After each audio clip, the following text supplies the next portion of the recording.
Yan po, so meron lang po tayong kauntiang mensahe mula kay Teacher Jong. Mga ka-RK, alam ko may mga araw na parang gusto mo nang sumuko. Parang ang bigat ng mundo sa balikat mo. Pero tandaan mo mga ka-RK, hindi mo kailangan maging perpekto para magtagumpay sa buhay.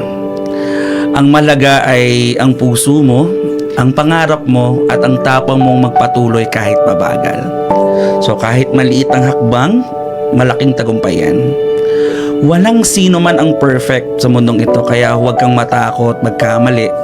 Sa bawat pagkakamali mo, mga ka-RK, ay may aral ka na natututunan.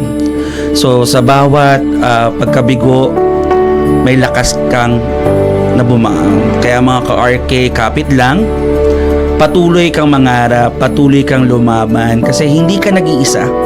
May pag-asa sa bawat araw, sa bawat umaga.